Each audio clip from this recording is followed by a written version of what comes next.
Ooh la la la la la la. Welcome to the Kole's podcast. This is the Kole's podcast. Maybe we can try and do that a little bit better. Come on, Kole. This is the Kole's podcast. Yepa, ladies and gentlemen, welcome to the second episode of Kole's podcast, which means my podcast. My name is Nikola Todoroski, but I suspect you can pronounce that without breaking your tongue, especially if you're not from the Balkans, Southeastern Europe, or anywhere near. If you're from Western Europe or whatever in the world, I guess Kole is much easier. So friends call me like that. You can call me also. Welcome to my podcast. This is the second episode. And as I said, and that will be the principle for all the episodes, whenever I break my tongue, I twist my tongue, and I cannot pronounce the words as my brain wishes, I will start saying them because it's much easier to do it that way, and the show will be more fun for me and for you. I hope so, because I bet it's not easy for you to listen to my accent. But anyway, welcome to my podcast. This is the second episode. This is the second episode. There we go. That was saying hello from the Balkans. This is the second episode, and you can feel relaxed and doesn't matter at all. Wow. All right, please subscribe and watch the next episode if you haven't killed yourself yet. I mean, your hearing organs like ears or whatever. I don't know what you use for hearing in the country you live in. We use ears, but that's not the rule everywhere. Anyone can use whatever they want, what they merrily please. And after this scientific approach about what can you use for hearing, we can go on and live our lives. All right. Here we are. So, it's springtime. That's a fact. And springtime means guys with bikes are around. I saw one today, and he was taking driving exam or whatever it is called, the thing when you get your driving license, like a final exam, like, let's see, what do you got for us, baby? Show us what you got. And he's driving like, that's not even, he's torturing the bike and going with like maybe 10 kilometers. Like, I guess he's using much more of his concentration not to fall off the bike than to respect the rules, the traffic rules. And it's like guys with bikes don't do that. Like, if you want to play polite in front of the commission that would give the license, that's fine. But if you see the same guy a week after he takes the license, he would go, wow! Like, he's not the driving, he's insisting that you see him, hear him, fear him. Why? I don't know. Why is that? Like, I live in a quite small city, and most of the time, especially in the beginning of the spring, it's calm. Everything is not so noisy. It's not like in a big city where you can hear a lot of noise. It's not like that. And all of a sudden, it's a beautiful day outside. You're sitting, everything is quiet, and all of a sudden you hear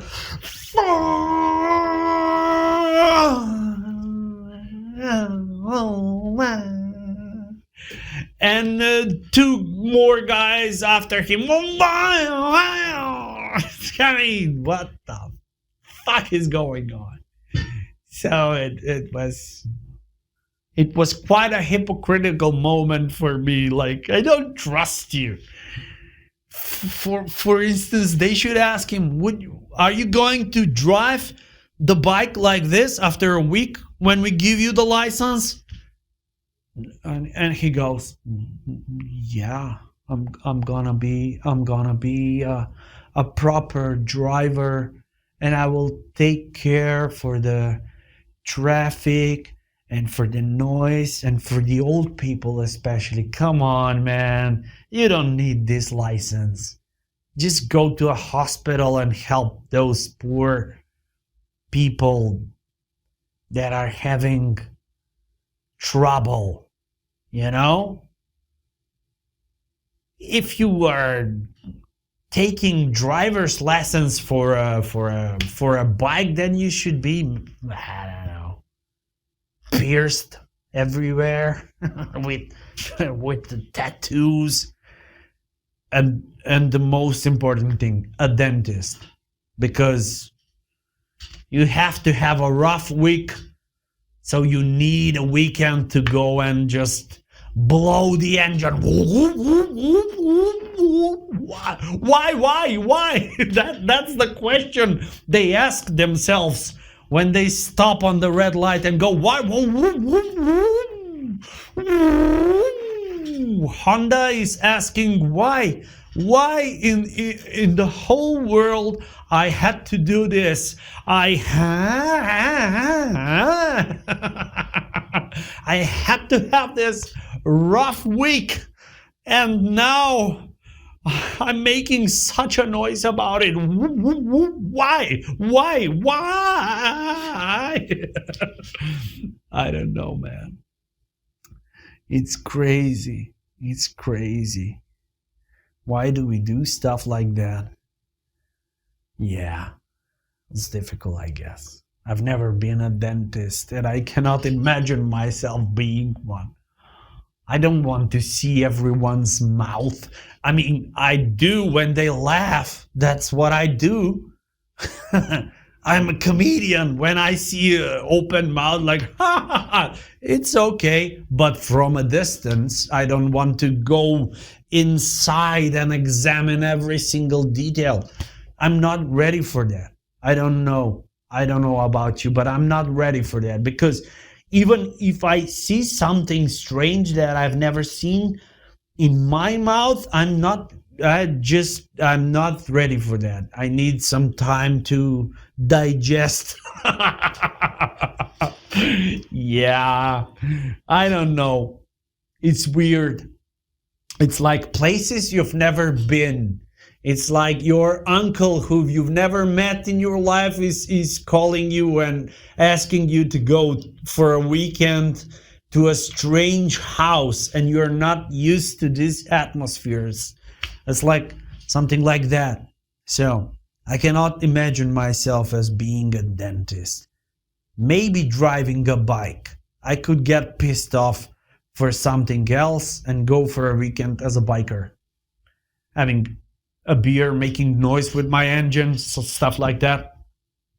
Yeah, maybe I can do that. I've never did it, but I guess I can do that. But being dentist, nope. Nope. Not in a million years. Yeah, fixing a rotten tooth. Yeah, I'd rather, I don't know. I'd rather clean a toilet. It's easier. you have a distance. Here you have to get inside the things and see, yeah. What do you mean? Yeah. It's rotten, man. And it stinks, and you have to stick your face inside to check it, to see it. And God bless you that you exist. People like you, so they can fix those things for us and make them shiny. Even if it's the most rotten tooth in the whole planet, they can find a way to restore it, to repair it, to rebuild it, put a what's it called, a thing above it, wrap it in porcelain, whatever. I don't know how is it called. Anyway, with titanium fucking stuff, and make it shiny again, so when you smile, you say, "Oh, good evening," and they say, "Oh my God, your smile is amazing." Yeah, I know a guy who likes to drive Harley Davidson during the weekends. That's why I got this smile. So anyway, yeah, so yeah, I had the worst teeth in when I was a child. I was eating a lot of sugar. I was drinking milk with sugar, like with 2 tablespoons, like 2 deciliters of milk with 2 large tablespoons of white sugar. That was every day. I remember as a child. And now when I hear a mother saying to her child, "Oh my God, you're eating too much sugar." Even my wife, when I hear her speaking to our children, Kole, we have to do something. They're eating too much sugar. Too much? Are you nuts? They had 5 chocolates today. That's too much? Are you nuts? That's abundance, woman. That's richness in the Balkans. That's life, baby. I was having at least 2 tablespoons of white sugar, not brown with special karma thing inside included kind of sugar. No, white. The whitest, the most racist sugar ever invented on this planet. And I was having it with milk every day. So my teeth went, they canceled me. Absolutely. They said, "No, man, listen. I mean, we get it. Okay, we get it. We understand. You want something sweet. We get it. You're a child and everything. And okay, we are your first teeth. That's fine. We understand. We get it. But this, man, come on. I mean, it's better if we had a cancel. We made a meeting. Every tooth had to explain themselves and to express their opinion. And every single one said, it's better if he takes heroin. Just smoke it, whatever. Take it. It's better than this white thing you're taking because it destroys us. Come on. And brush us occasionally, not every day. So, oh my God, I had the worst teeth ever. I'm gonna post a picture so you can see it. Oh yeah. And my uncle called me Dracula. Like literally, oh, here's Dracula, because I had nothing here, just a little like a black line here, and those teeth sticking out from the like a true example of Dracula, little Dracula. Hello. Oh God, it was they were so eaten from the sugar they couldn't even grab them with the thing to pull them. It was really amazing. I mean, not amazing like an achievement in life, but like a situation. I laugh about it all the time. So these days when I hear a mother saying, "Oh, you had too much sugar," like, don't do that. No. And I don't understand, man. Kids today have too much toys. They don't care about them at all. I grew up I was born in 1983, and it was still communism in this country. Yeah, we were part of Yugoslavia. Some of you may remember that. Some of you don't know what the fuck am I talking about, but whatever. So it was like, I remember there was a store and there were 3 things inside. Like there is a food part, there is a part like things you need for your house, like paint, whatever. And there was this part where you could buy some clothes and something. And there was like 1 kind of chocolate, 2 maybe in the best stores, 2 kinds of chocolates, and everybody was like, "Wow, yes, we're gonna have some chocolate, all right." Yeah, and it was so not having too much at that time was. Not using the moment, And when someone gave you a toy for your birthday, that was God's intervention, literally. Like a pigeon would come. First you see the light.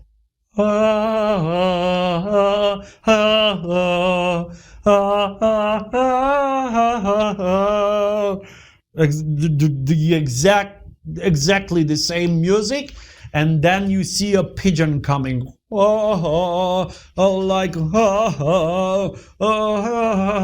the pigeon would stop and say, "Hey, are you?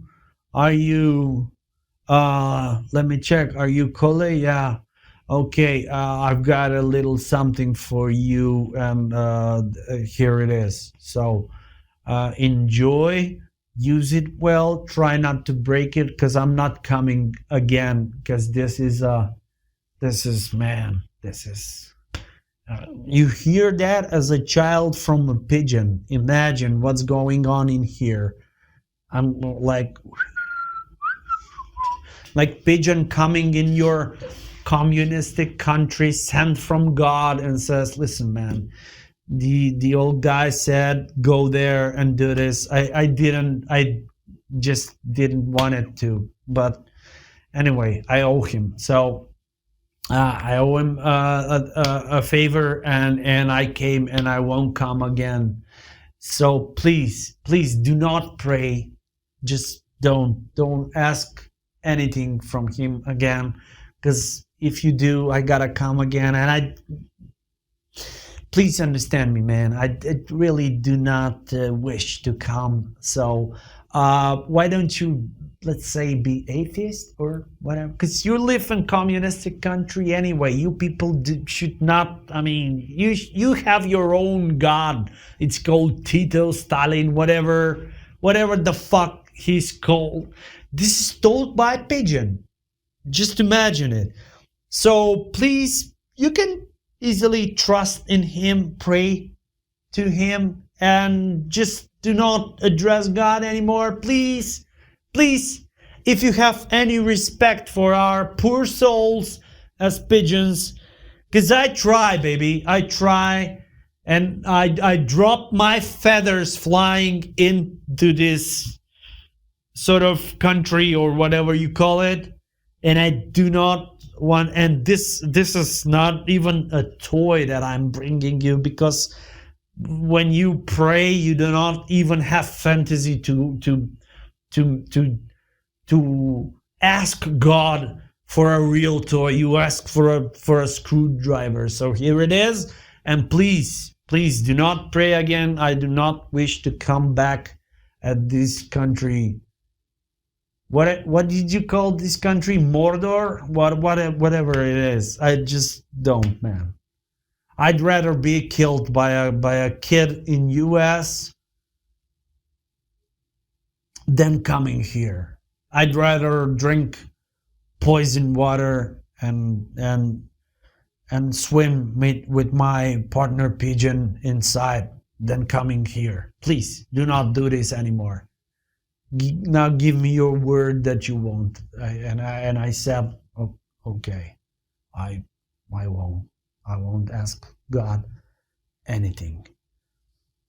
Yeah, and I had to wait for our country to develop, like, to be saved from the communism, so I can ask God anything again. And the pigeon never came back. And I don't know what happened, and my soul is terrified by it. But this was my childhood. Like, yeah, that's how I grew up. And as you can see, it was not easy. For instance, the kids in the Western world were inspired by, I don't know, Muppet Show or Kermit the Frog or Sesame Street or whatever. I heard about these things when the light came here, when, we got saved by the democratic world and got some normal programming. Because if you've ever seen the animation in the communist era, oh my God, they are perfect and so dark at the same time. They're so perfect, like low on saturation as possible, like whatever the border between black and white and color it is, that was the standard. Like, and some scary music so it can confuse you. So you fantasize not a lot. You fantasize like it would be better, but maybe this is better. That was exactly how it was. Yeah, like you see the character, he's suffering some kind of, he has a big problem, and all of a sudden you say, yes, he's suffering, but maybe that's it. Maybe that's how it should be. Oh my God. Ooh, I've never thought about this, and here it is, my childhood. All right. This is supposed to be a podcast, not a therapy. But anyway, I think you can still find canned food from that period that is eatable. Of course, if you eat it, no one can guarantee anything. I think that's the cure for COVID. That's perfect cure for COVID. Canned food from ex-Yugoslavia. Oh my God. That's cure for anything. You can have it and not worry. Nothing will happen. Even cancer will be frightened to enter in your body after you have all these pesticides and preservatives and whatever the fuck there is inside. Ugh. Anyway, how's your life? Is the sun shining wherever you live? Of course it is. Of course it is. Yeah. And of course, I remember the Gremlins movie. Everybody, yeah, that was maybe one of the movies every child in this region remembers. Yeah, but I think one of the movies that really changed my perspective was Man on the Moon, and I didn't understood anything at the moment I saw it, but after years, and that actually implanted the desire to do stand-up comedy. But I didn't realize that at the moment, and it was way after I finished my acting school in 2005, and YouTube went on, and I could watch, and of course torrents. Yes, we can say thank you for those people who spend their time and effort to make these things available for us in those countries filled with the darkness, where we don't have the money to pay all those things. I mean, now we do, but then we didn't. Now we have many options like Netflix and whatever, and then it was really difficult to get your hands on a proper movie at home. And then, yeah, I saw Man on the Moon, and I didn't realize that I want to be a comedian. And then slowly, that plant, that seed inside of me grew, and it was really interesting. And I really enjoy my comedy, and I hope that one day you will too. Those of you who have never seen me, but this is a way I want to record the process of growing in comedy, and I want to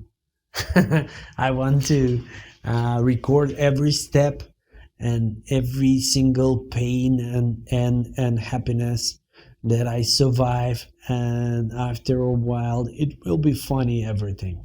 It will be sort of like a documentary, and I can see every step that I took to make my stuff available for the people in the world. So it's really interesting, and that is the main reason I want to do this podcast, Kole's podcast. So feel free to subscribe. That is the only word I can say without a mistake. Subscribe. And yet I use the joker of singing it. Subscribe. Yeah. That's the main reason for the existence of this podcast. I want to record the days that I was really not able to express my thoughts as they were growing inside me in English. But then one day, all of a sudden, something happened, a lightning, that would be the trailer for the documentary, and no one would ever wanted to see it. This is a guy from Macedonia with all the grammatic and whatever the fuck mistakes he can make in speaking English. Even the lightning doesn't sound right. But this is Kole, and this is his podcast for now, because he doesn't have anything available to you. But that's not true exactly. I have an album that I recorded during December last year. It's called Almost Live. It's called Almost Live because I wanted to make it live first and record it live with a live audience, because it's a comedy album, 8 songs, and one parody song of Englishman in New York, Sting's Englishman in New York. And I wanted to make it live and record it live, but it was impossible because of COVID-19. Use your mask. And I decided to do it anyway. I did it at home. You can download it, listen to it on Spotify, iTunes. Just type Almost Live, True Stories of an Imaginary Man.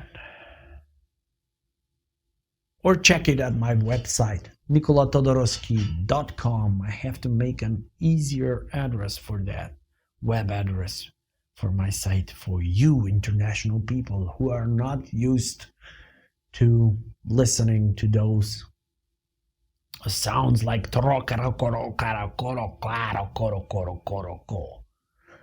guess we sound like that. I don't know. I have no opinion. How is it? How does this function? And it's really strange because I want to try my material in English, but it's almost, I say almost impossible here, because my audience is used to listen to me in my language, maybe Serbo-Croatian, some of them, maybe Bulgarian, because I've studied there, and that's Balkans, most of the Balkans, because when I try and speak, I mean, also in this international YouTube channel, when I try and speak in English, everyone goes, well, what the fuck? What is going on here? This is not who we understand at all, because what is this Nikola Todoroski doing here? What is the greatest thing about this is that I didn't even sound different than before. I tried to impersonate people from Balkans. Of course, this will change after time, and I will sound a little bit different. You can sense the difference after maybe 750 episodes. Of course, if you survive and if you are loyal to this podcast. Until then, Kole wishes to thank you for listening to this program, which is completely improvised and out of his head, not hand, because he's not a magician. No. He's a maestro comedian. Understand? Ouais, oui. I don't know. When we say ouais, when we say oui, we just say ouais, oui. Where were we? As Englishmen want to say, where were we? We just say ouais, oui. Whatever we want. It's our grammar, and we can say it whatever the fuck we want. I don't have to explain you. What? I just say, ouais. When you say oui, I say, no, that's wrong. You say, ouais, no, that's wrong. So, it's our grammar, and we can say whatever the fuck we want. Ouais, oui. So that's it. This is absolutely amazing thing to say. So with this little whatever you want to say it and name it, accent, I'd like to finish this episode, second episode 2 from this podcast, Kole's podcast, hashtag Kole's podcast. Feel free to share it if you merely please to. And tell it to your friends about it. Huh?